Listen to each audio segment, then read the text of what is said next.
It's not really a chapter that I teach front to back of the slides, just because we cover so many more pieces and parts of it with each individual section that we go over.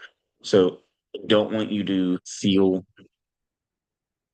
that you're missing something or that you're not getting the full uh, education on that. Um, just because, again, it's not something that we're going to cover front to back. So a couple of things that I want to hit on. We're going to start with whenever this computer wants to cooperate. So we're going to talk about isotonic, hypotonic, and hypertonic. You're usually going to hear this referred to as an isotonic solution, a hypotonic, or a hypertonic solution. For all purposes, out the fluid that you're going to give is going to be an isotonic solution. And if you look here at this picture, isotonic allows parts to move in and out of the cell. Again, this is what we will be giving in our situation, our setting of EMS. When we talk hypotonic, this is where, as you can see, all of the molecules are surrounding the cell, and hypotonic is a solution that is pulled into the cell.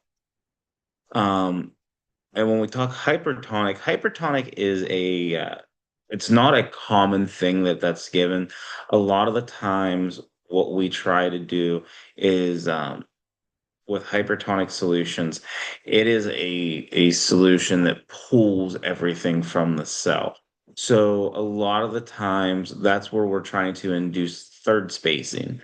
So our cells are so overrun and overfilled with fluid that we give a hypertonic solution to try to pull all that out, push it out into the interstitial spaces, and then try to let the body process the fluid out that way.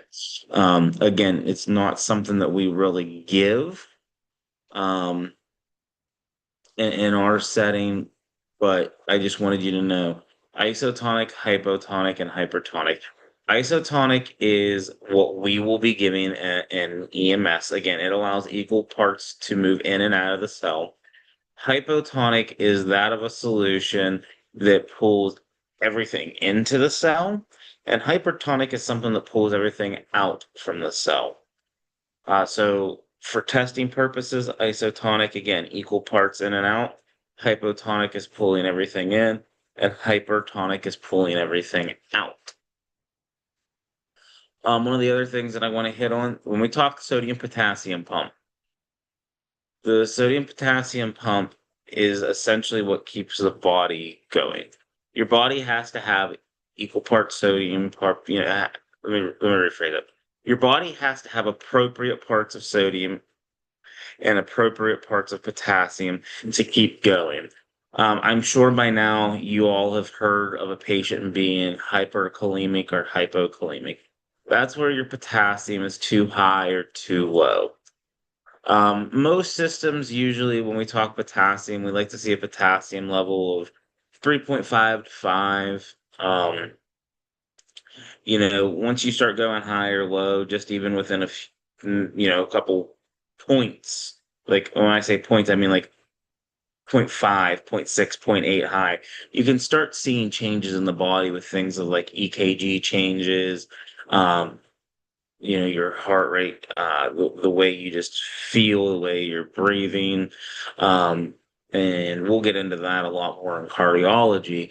But once your potassium starts going all over the place, you actually start to get a lot of health issues. You need to stop this.